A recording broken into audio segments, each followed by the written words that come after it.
and have shared their story in our guest blog, shareyourstories.online. Today, I'd like to introduce you to Martha Henderson, an Olympian who, along with her sailing team, represented Canada in the 2008 Games in Beijing. Martha's not only a speaker, but the founder and host of Rising Tide Speaker Series. Hello, Martha. Hi, Trish. Nice to see you virtually. Yeah, how are you doing? Very well, thank you. Yeah, I wish the weather was a little warmer, Yeah, for sure. but things are going fine. I'm so grateful that you were able to join us today because your story is truly inspirational, not only because of your accomplishments as an Olympian, but because how you've been able to take your passion for sailing and really incorporate that into almost every aspect of your life. So tell us a little bit about how your Olympic experience helped you make that transition. Well, so my sport is sailing, and I truly believe that sailing and the water and the wind and being powered by the wind is really gets into your blood. So sailing is a sport that you can do as a very young child and even into your 90s.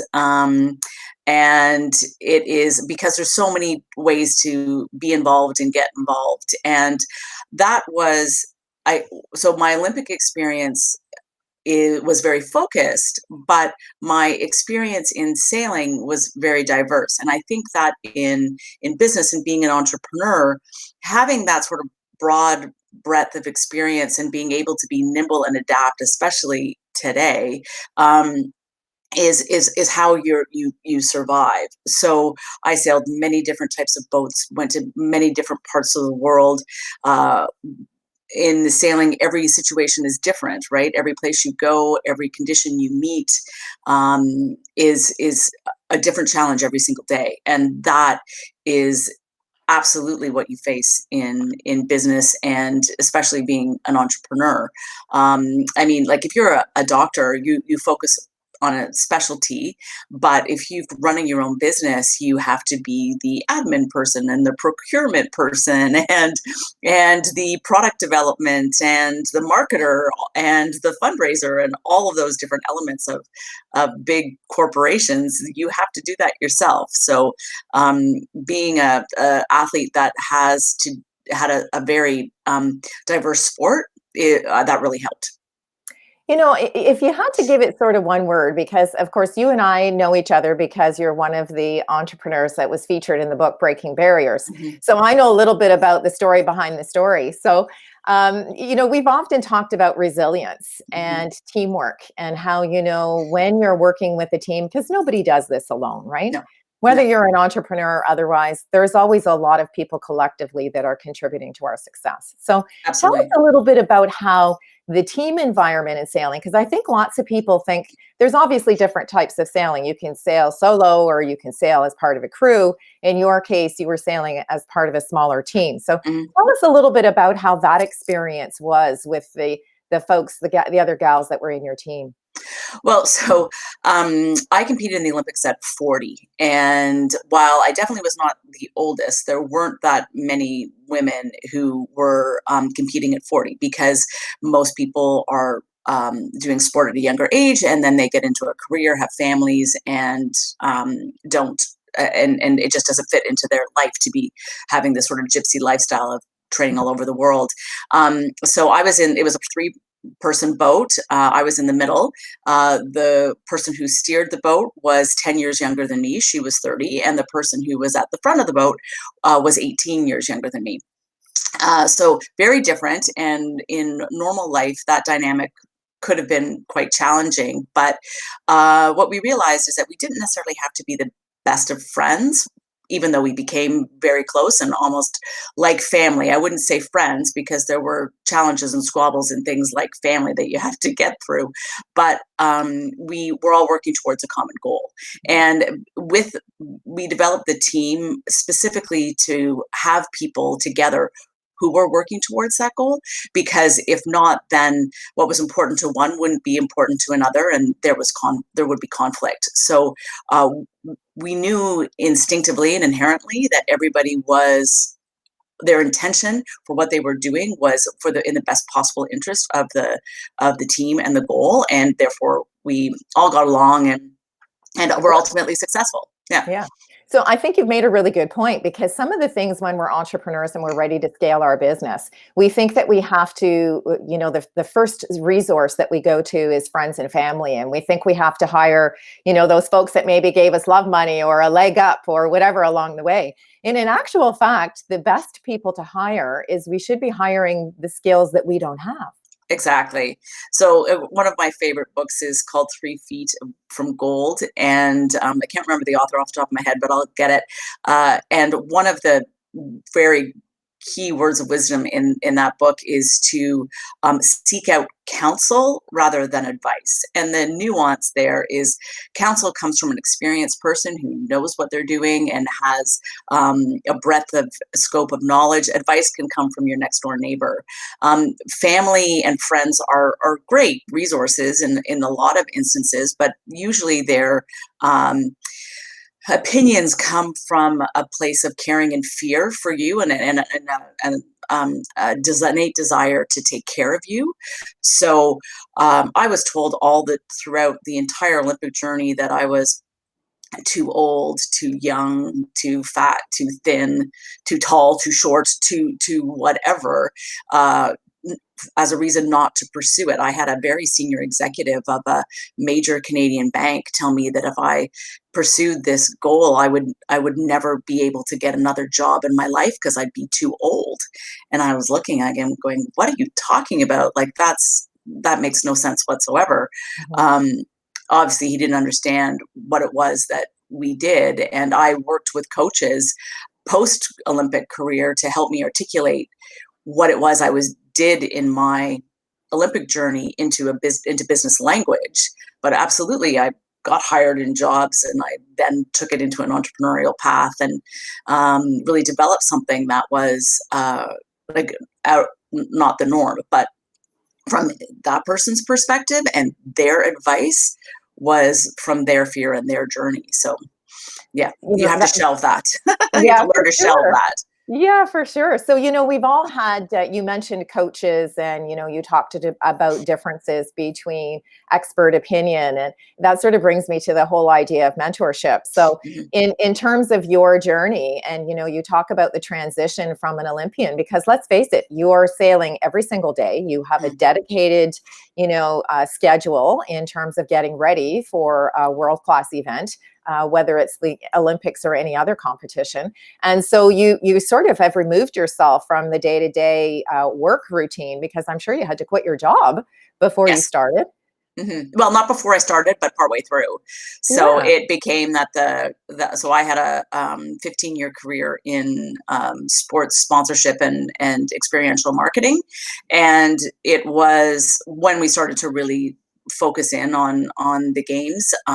Yeah, the training and travel just took up too much time, and yeah, so the Sure. job Was first was I quit priority, the right? job. Yeah, yeah. Yeah, yeah. So was there a mentor or somebody that sort of helped you with that transition from athlete back into the sort of the working world, whether that being getting a job, or because I know eventually you became an entrepreneur through time. Mhm. But so was there an individual that gave you some sort of encouragement or mentorship as you made that transition from athlete back to business executive? Yeah, I was really fortunate. So, my mother was in an aqua fitness class in Florida, and said to someone what I was doing, and this person lived in Toronto. Her name was Anne Firstbrook. She said, if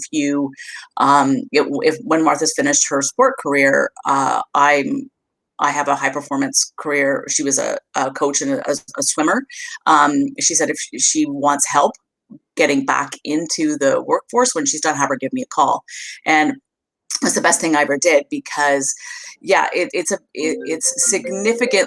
significant difference from your being a focused athlete with one goal, not thinking about anything else for the better part of 8 years, and then having to go to a job or promote yourself as an employee. That was significant. Again, I felt that my there was, you don't think that you fit anywhere else but where you are, because that's Mhm. all you're thinking about. And what I was coached and mentored into, um, seeing the value for the experience, and also understanding what it was that I could offer employers or a job or anybody as a result of the experience that I had, but learning how to articulate it. So tell me, I mean, now you've been out of the Olympics for a few years. You're a very 12. successful entrepreneur, I know. And you've started this wonderful speaker series called Rising Tides. So tell us a little bit about why you decided to sort of help, because I very thankfully, I was one of the speakers that you had in your series. So tell me why you've decided as a speaker yourself to create a platform for people that can then share their story with a live audience. Well, I started to think about my Olympic experience, and it literally was 10 years after the games. We competed in 2008, so it's been 12 years on now. But Mhm. I was actually kind of embarrassed by our result. We were 13th, and when you're, I was that was a good result. I was happy with the result for us, but oftentimes when people ask me how we did, I would say we were 13th, and I'd see a look of disappointment in their eyes, especially in kids, and I would take that personally. And so I stopped telling people how I did, or I'd avoid the situation or run away. But then through another sort of coaching opportunity that I had, or I started talking to a business coach, Laura Tucker. She said, "Well, what is it that you really want to do?" And I said, and what was the value of that experience? And I said, well, the value of the experience was the journey, and the what we did to get to actually to the Olympics. And the more I started talking about that and talking to other people about what their journeys and their stories were, um, and meeting you, and just understanding that people, that you don't all of a sudden just arrive at the Olympic Games, that there is a full machine and path and journey and behind it. And I guess it was leading up to the 2016 Olympics, and people were saying, I really like those vignettes where you get to know more about the athletes and their families. And I'm like, well, that's the importance. So I created a platform where people could share their stories. Now it's not just and journeys and redefining success, because now being in the 50s, it is a lot of women are having to redefine themselves or reinvent themselves for whatever reason, family, personal, being laid off from a job, or even this COVID experience. It's, how are you reinventing yourselves, and what did you do to reinvent yourself? And what I found was people were like desperate for those kind of interesting, non-corporate stories of, you were identified by a job, and then you had to pivot or shift to do something else, and this is how you did it. So, Well, and Rising Tides has just gained a momentum, which is really fabulous. It's become a bit more of a movement and a community. Well, what I really love about that is it's making a human connection, right? Hmm. Because they're human stories. They're not necessarily stories about your success in business, or in your case, about a success as an athlete, but just where did you go? Where did you start, and how did you arrive where Right. you are? And how did you break some of those barriers and obstacles along the way? So Exactly. we both know that in at the end of the guest blog series, we share 3 words of advice. Hmm. And your 3 words of advice in the blog were enjoy your journey. Hmm. So, if you were to expand on that ever so slightly for the people that you had mentioned, who maybe now in a place of pivoting, or looking for, making a change, and perhaps even starting a whole new direction, Hmm. what would your advice be to them who are just starting their journey? That perseverance and the end result of going through, even if it's not successful, is the learning that you get from it, and the people that you meet along the way. That's the real value in what it is that you're doing. We didn't qualify for the 2004 games, which was the original goal, and I had to decide whether or not I was going to go forward to 2008. And I met along the path one day a friend who was a 2000 a 2-time Olympian, and he said, if you are doing it just for the end result, meaning going to the games, then it's not worth it. But if you're enjoy the journey, enjoy what you have to do every day, your training, your fitness, your travel, then that is where the gold really lies, and that is what you should be pursuing. So that's the same thing in any business. Like if you're just doing it to make money or to achieve like the top 50 under 50 or 40 under 40 or whatever it is, then when you get that accolade, it's sort of hollow. But the beauty in it is what you've gathered along the way, and what has developed you as a person, and made that change. Well, I'd like to really thank you, Martha, for taking the time to share your story today, because I think that what's really important is people, we see Olympians and we forget that there's a journey that gets them there. And then you've given us some insight into what happens as you transition back from being an athlete into a career.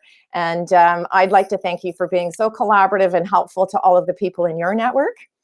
And thank you for sharing your story. Well, And we to all make everybody better, because you and I did this on my platform not too long ago, and you've now made it right. better. So I learned from you. Thank you. Thank you very well. You know, I love your tagline, and your tagline is, go ahead and share your tagline. Is a rising tide lifts all ships, so that everybody rises together. When Everyone benefits. rises together, everybody benefits by sharing and collaborating. Thank you very much, Martha. And thank you to those of us who are joining us live as we introduce you to the person behind the logo and keeping it real. We hope you enjoyed it. Thanks so much. Thank you. Bye.